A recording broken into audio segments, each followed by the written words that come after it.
Hey everyone, I'm Dr. Oz. I love getting to talk with you on my show every single day. But when the cameras stop rolling, the conversation isn't over. So I decided to start a podcast in order to dive deeper into the issues and ideas that I love sharing with you. It's Health Unfiltered.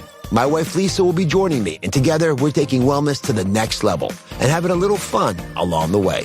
Listen and subscribe at Apple Podcasts or on the iHeartRadio app or wherever you listen to podcasts.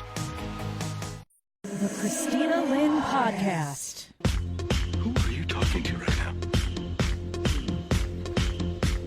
Who is it you think you see? Do you know how much I make a year? You clearly don't know who you're talking to, so let me clue you in. I am the danger. I am the one who knocks.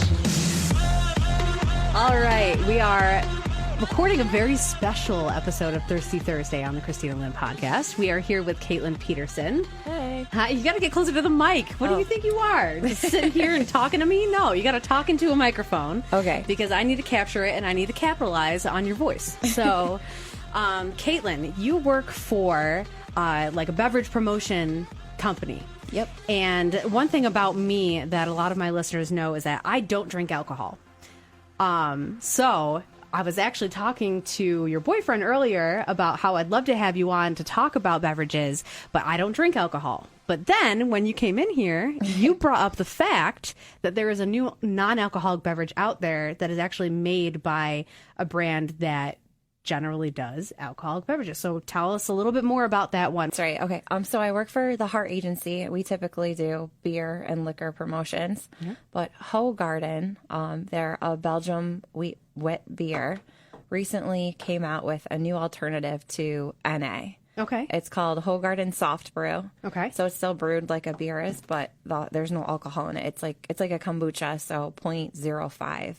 You don't need an ID to buy it. That's so cool. And I saw a couple of them when I was in Wegmans the other day. Mm-hmm. I know I walked by it and I was like, Hoegaarden, and I was in the non-alcoholic section. So it took me a minute and I had to stop and look at it.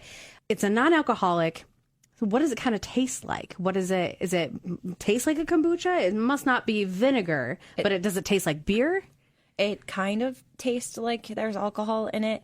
We've done a few events at like the zoo and the public market to get the product out there and for people to sample it. It tastes somewhere between like a beer and a seltzer. Okay. And it does taste, because it's a malt beverage. It's still brewed. Sure. So it does kind of taste like like there's alcohol in it, even though there's not.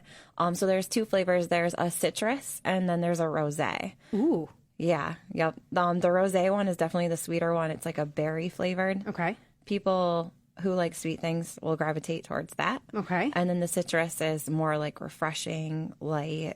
Really, citrus explains the flavor perfectly of it. So in a branding perspective, I know it's, in my experience with beverages, I've worked for Red Bull, Vitamin Water, Vital Energy was a local company I worked for. Shark Energy Drink was another one. And one thing that's been very hard in terms of consumer education and habits is that when you see a specific brand, you think a specific thing. Yep. So in that regard, you look at Hoegaarden and you think this is alcohol, which is again why I had to stop and go, what the heck? What are the responses that you're getting from people when they come up? They're probably thinking, oh, it's a new Hoegaarden flavor. I want to try it. And then you tell them it's non-alcoholic. What do they usually do? Are they going, oh, wow, that's really cool? Or are they kind of like, that's odd?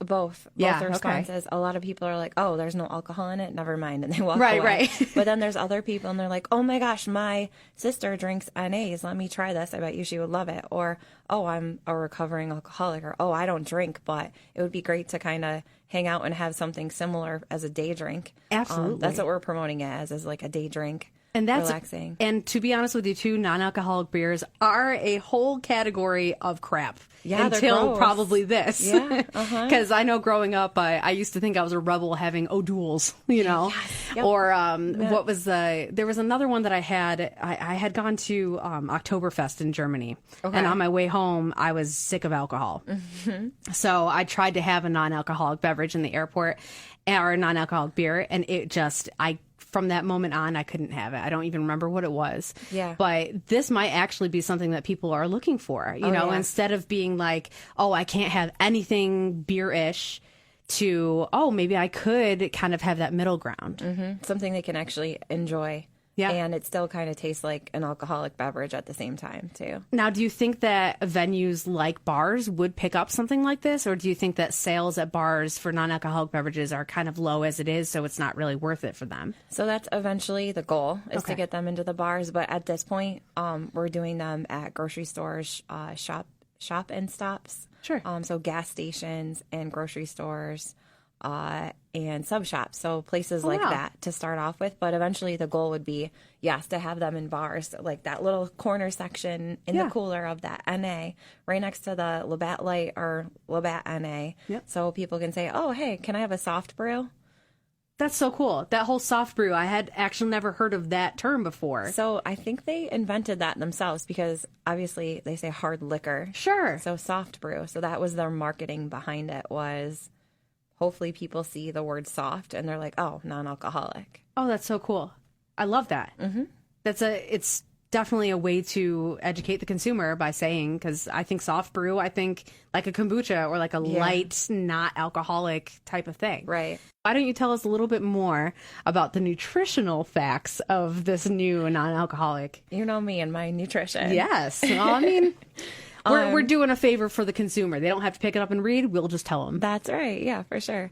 The citrus is 76 calories. Oh my gosh, for the whole thing? Yeah, yep. And then the rosé is 95 calories, and they're 11-ounce cans, and they come in 4-packs, or they're sold in singles. But yeah, you're not gonna kill your waistline by drinking these either. That's another everything. huge thing, because the alcohol sugars in alcoholic beverages are usually a big contributor to obesity or just lacking nutrition. Mm-hmm. So if you're able to have that little bit of a, alcohol feel to it without having the calories, that's incredible. Yep, for sure. That is so cool. Well, let's go ahead and wrap this up for this version of Thirsty Thursday with Caitlyn Peterson. Thank you so much for coming in and telling me about this. Thank you for having me. Yes, and I'll probably steal you for more. All right, sounds good. For more content, new content, or just for fun, go to xtinalynn.com. That's XTINALYNNE.com. The Christina Lynn Podcast. Who are you talking to right now? Who is it you think you see? Do you know how much I make a year? You clearly don't know who you're talking to, so let me clue you in. I am the danger. I am the one who knocks.